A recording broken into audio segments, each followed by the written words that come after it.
तीसरा उदाहरण, एक सिक्के को 3 बार उछाला गया। निम्न प्रत्येक अवस्था में पी ए बटा बी ज्ञात करना है हमें। ए तीसरी उछाल पर चित आना, बी दोनों उछालों पर चित होना। दूसरा भाग, ए कम से कम 2 चित और बी अधिकतम 2 चित। नंबर 3 अधिकतम 2 पट, बी कम से कम 1 पट। तो सबसे पहले इस क्वेश्चन में मैंने एक सिक्के को 3 बार उछाला है या 3 सिक्कों को 1 बार उछाला जाए, एक ही अर्थ होता है। और इसका जो सैंपल स्पेस बना वो मैंने बनाया एस बराबर तीनों हेड, फिर head head tail tail head tail, इस टाइप से 8 केस बन गए मेरे पास। अब इसके पहले पार्ट की बात करें तो पहले पार्ट में कहा है ए जो है वो क्या है, तीसरी उछाल पर चित, मतलब तीसरी उछाल जो है थर्ड टाइम जो है मुझे हेड मिली। तो देखा जी यहाँ पे इस केस में थर्ड टाइम पर हेड है, इसमें थर्ड टाइम पे टेल है, इसे नहीं लेंगे। इस पे थर्ड टाइम पे हेड है, इसे ले लिया। इसे थर्ड टाइम पे हेड है, इसे ले लिया। ये भी टेल दिखा रहा है, ये टेल दिखा रहा है, ये हेड दिखा रहा है, इसको ले लिया, इसको छोड़ दिया। अब आई बात बी की, पहली दोनों उछालों पे चित। तो सैंपल स्पेस में देखें, इस पे दोनों उछालों पे चित्त है और इसकी दोनों उछालों पे चित्त है, पहली दोनों उछालों पर। इसमें 2 चित्त तो हैं पर वो पहली 2 पर नहीं है, इसीलिए इसको छोड़ दिया और बाकी सभी को भी छोड़ दिया क्योंकि बाकी सब में भी ऐसा नहीं है। अब ए और बी का इंटरसेक्शन देखा तो एक ही पॉइंट कॉमन आ रहा है। नंबर ऑफ ए में कितने अवयव हैं? ए में 1 2 3 4 अवयव थे तो 4 लिख दिया। नंबर ऑफ बी यानी कि बी में कितने अवयव हैं? 2 अवयव हैं। और ए इंटरसेक्शन बी में सिर्फ 1 अवयव है, इसलिए number of A intersection B क्या गया? 1। अब हमें पूछा है P A inter A by B, तो पी ए बाई बी यानी कि number of A intersection B by number of B. तो इसे मैंने लिख दिया, number of A intersection B कितना है मेरे पास? 1 है और नंबर ऑफ बी में कितने अवयव हैं? 2। इसी प्रकार इसका दूसरा क्वेश्चन, कम से कम एक, कम से कम 2 चिट प्राप्त होना। ए के लिए बनाया है उसने, कम से कम 2 चिट। तो कम से कम 2 चिट के, ये देखो जी कम से कम शब्द दिया है, इसका मतलब क्या हुआ? 2 हो सकते हैं, 2 से ज्यादा भी हो सकते हैं। ये रहा, ये केस रहा, ये रहा, ये रहा। ये पहले जो 4 केस हैं ये हमारे पास क्या आ जाएंगे? ए के अंदर आ जाएंगे। अब बात करें बी की, तो बी में क्या होगा? बी में हम लोग जब बात करेंगे तो बी अधिकतम 2 चिट की बात कर रहा है, मतलब मैक्सिमम 2 हेड हो सकते हैं अपने पास। तो अधिकतम 2 हेड मतलब इस पार्ट को छोड़ना पड़ेगा क्योंकि इसमें 3 हेड हैं और उसके बाद बाकी सब में अधिकतम 2 हेड हैं, ज़्यादा से ज़्यादा 2 हैं। हो सकता है कि एक बार भी हेड ना आए मेरे पास, हो सकता है एक बार आए, हो सकता है 2 बार हेड आए। अधिकतम शब्द का अर्थ ये होता है कि मैक्सिममली उतना लेना है हमें, उससे कम हो सकता है। अब ए और बी का इंटरसेक्शन देखा तो मैंने 1 2 3 एलिमेंट्स आ गए, नंबर ऑफ ए आ गया, नंबर ऑफ बी ले लिया मैंने।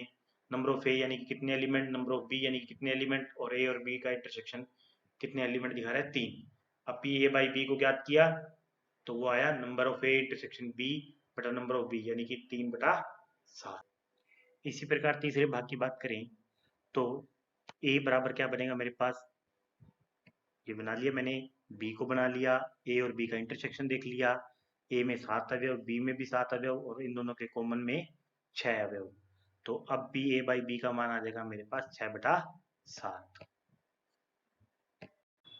पाठ्य पुस्तक का उदाहरण नंबर 4, एक काले तथा लाल पासे को क्रम में उछाला गया।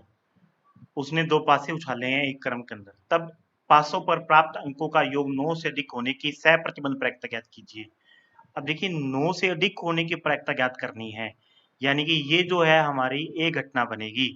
और यह, यदि यह ज्ञात है कि काले पासे पर 5 अंक प्राप्त हुआ है, हमें पासे पर 5 अंक मिलना ज्ञात है। अब काला पासा कौन सा है इसको हम लोग पहले थोड़ा सा क्लियर कर लेंगे। अभी पहले इसकी बात करेंगे, पहली घटना के बारे में बात कर लेते हैं।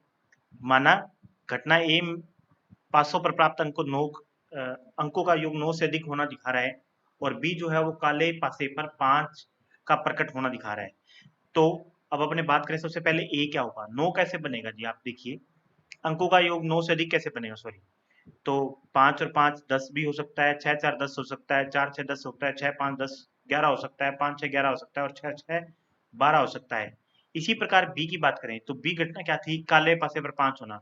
तो मान लिया मैंने जो पहला पासा दिया वो काला है, तो उस पहले पासे पर जब बात कर रहा है तो इसका मतलब पहला अंक जो है वो मेरा क्या होगा? 5 होना चाहिए। तो 5 के बाद 5 1 5 2 5 3 5 4 5 5 5 6, ये इस प्रकार के केस हो सकते हैं। अब ए और बी में दोनों में कॉमन देखें तो ये जो 5 5 है ये यहाँ भी आ रहा है और वहां भी आ रहा है, और एक ये रहा 5 6, यहाँ भी आ रहा है और वहाँ भी आ रहा है। तो दो बेनिस्टो एलिमेंट्स हुए मेरे पास। नंबर ऑफ ए में कितने अवयव हैं? 1 2 3 4 5 6 अवयव। बी में 2 2 4 2 6 अवयव। और ए और बी के इंटरसेक्शन में 2 अवयव। तो probability of A by B क्या हुआ? Number of A intersection B by number of B. Number of A intersection B मतलब 2 अवयव, और नंबर ऑफ बी मतलब 6 अवयव, बराबर आया 1/3। अब दूसरे भाग में पासों पर प्राप्त अंकों का योग 8 होने की सह प्रतिबंध प्रायिकता ज्ञात करनी है हमें। योग सिर्फ कितना चाहिए हमें? 8। और यदि यह ज्ञात है कि लाल पासे पर प्रकट अंक 4 से कम है। अब लाल पासे पर जो अंक प्रकट होगा वो क्या होगा? 4 से कम होना चाहिए। तो सबसे पहले मैंने ए के बारे में बात की। ये जो घटना ए है मैंने ले ली कि पासों पर प्राप्त अंकों का योग 8 होना।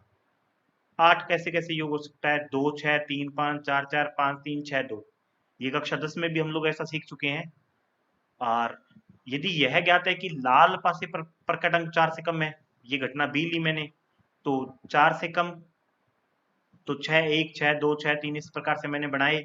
ये सारे केस ऐसे हैं जिसमें दूसरा जो पासा है, दूसरा पासा लाल रंग का पासा जो है, दूसरा अंक जो है वो 4 से क्या है? कम है। अब मैंने ए और बी में उभयनिष्ठ अवयव देखे। तो देखिए जी, ए और बी में उभयनिष्ठ अवयव एक तो ये 6 2 आ रहा है, देखो यहाँ भी है और वहां भी है। और एक आ रहा है ये 5 3, यहाँ भी है और यहाँ भी है 5 3।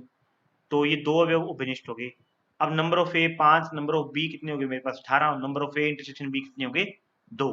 अब मुझे ज्ञात क्या करना है, ये देखिए ध्यान से पढ़िए इस सवाल को, कि हमें ज्ञात क्या है? लाल पासे पर 4 अंक से कम प्राप्त होना। तो लाल अंक पासे पर 4 अंक से प्राप्त करना हमारा घटना बी है। इस बी को हमने ज्ञात किया हुआ है, निश्चित है ये घटना, तो बी भाग में आएगा। और प्रायिकता ए घटना की ज्ञात करनी है तो ए ऊपर, number of A intersection B by number of B, यानी कि 2/18। और उत्तर आया 1/9। उदाहरण 5। एक पासे को 3 बार उछाला गया। इस प्रयोग से संबंधित घटनाओं ए और बी को निम्न प्रकार परिभाषित किया गया है। ए, तीसरी उछाल पर 4 अंक का प्रकट होना। बी, पहली 2 उछालों पर 6 और 5 प्रकट होना। अब हमें क्या करना है? इस अवस्था में पी ए बाई बी ज्ञात करना है। सबसे पहले हमें एक बात पता है कि जब भी पासे को 3 बार उछाला जाता है तो प्रतिदश समष्टि में टोटल 6 गुना 6 गुना 6 यानी कि 216 केस बनेंगे। क्योंकि पहले केस के अंदर हमारे पास 6 ऑप्शंस होंगे कि 1 से लेकर 6 तक कोई भी अंक आ सकता है। उसी प्रकार दूसरे के लिए, उसी प्रकार तीसरे के लिए। इसलिए मैंने तीनों 6 को गुना करके 216 लिखा है। अब ए जो है वो क्या है? तीसरी उछाल में 4 अंक का प्रकट होना। तो तीसरी उछाल के लिए मैंने केस बना लिए, ये लिख दिए जी मैंने। तीसरी उछाल के हर बार 4 आ रहा है अंतिम अंक, और पहली 2 उछालें 36 केस बनाएंगी ये।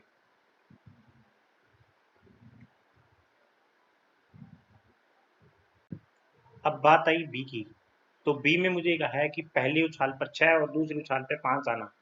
तो मैंने क्या किया, इसके ये केस बनाए, 6 5 1 6 5 2 ऐसे करके 6 केस बने। अब इन दोनों का उपनिष जो है वो 6 5 4 यानी कि एक ही केस है। तो नंबर ऑफ ए में कुल 36 अवयव, जैसे मैंने पहले भी बताया था। बी में कुल 6 अवयव, इंटरसेक्शन में 1 अवयव। अब हमें ज्ञात क्या करना है? Probability of A by B, यानी कि number of A intersection B by number of B. अब इसका मान आया मेरे पास 1/6। अपनी पाठ्य पुस्तक का उदाहरण नंबर 6। एक पासे को उछालने के परीक्षण पर विचार कीजिए। यदि पासे पर 3 या 3 का गुणज आता है तो पासे को पुनः उछाला जाता है, और यदि प्राप्त अंक 3 या 3 के गुणज के अतिरिक्त हो तो एक सिक्का को उछाला जाता है। यदि घटना कम से कम एक पासे पर 3 का प्रकट होना दिया गया है तो सिक्के पर पट आना की सह प्रतिबंध प्रायिकता याद करनी है। तो सबसे पहले मैंने क्या किया कि 3 या 3 का गुणज यानी कि 3 या 6 आता है, तब पासे को पुनः उछालना है। यानी कि मैंने क्या किया, 3 और 6 के लिए, ये 3 और 6 के लिए मैंने प्रतिदश बिंदु 1 2 3 4 5 6 बना दिए। और 3 के अतिरिक्त कोई अंक आया या 3 का गुणज के अतिरिक्त कोई अंक आया 1 2 4 और 5 में से, तब मैंने सिक्के को उछाला हेड और टेल के अंदर। तो मैंने सबसे पहले सैंपल स्पेस बनाया 3 1 3 2 इस प्रकार से। यहाँ से बन रहा है मेरे पास ऐसे 6 1 6 2 इस प्रकार से 6 6 तक। और 1H 1T 2H 2T 4H 4T 5H 5T इस प्रकार से ये पूरा मेरा सैंपल स्पेस बन गया, प्रतिदश समष्टि बन गई। अब मैंने घटना ए जो ली वो सिक्के पर पट आना ली। तो सिक्के पे पट कहाँ कहाँ पे आ रहा है? एक इस सैंपल स्पेस में देखें तो 1 टी पर आ रहा है, 2 टी पर आ रहा है, 4 टी पे आ रहा है और 5 टी पे आ रहा है। तो मैंने ये 4 केस दिखा दिए। अब बी जो घटना ली मैंने वो किस बात के लिए ली कि कम से कम एक पासे पर 3 का प्रकट होना घटित दिया गया है। तो पासे पर 3 अंक के बारे में बात की है, कम से कम एक पासे पर। तो 3 के लिए क्या बन रहा है, 3 1 3 2 3 3 3 4 5 6 तक, और एक ये केस बनेगा 6 3 का। ठीक है जी। अब मैंने क्या किया, ए और बी का इंटरसेक्शन ज्ञात किया। ए और बी का इंटरसेक्शन क्या आया मेरे पास, इन दोनों में कोई भी अवयव कॉमन नहीं है, 5 आया खाली। और नंबर ऑफ ए में कितने अवयव हैं जी मेरे पास 4, बी में कितने अवयव हैं 7, और ए और बी के इंटरसेक्शन 5 है, तो यहाँ पे 0 आएगा जी अवयव यहाँ पे। और पी ए अपॉन बी कितना हो जाएगा मेरे पास, number of A intersection B by number of B, यानी कि 0/7 यानी कि 0। सह प्रतिबंध प्रायिकता के ऊपर आधारित हमारी 16.1 प्रश्नावली का मैं पीडीएफ लिंक आपको इस यूट्यूब चैनल के नीचे दिए गए डिस्क्रिप्शन में शेयर कर दूंगा।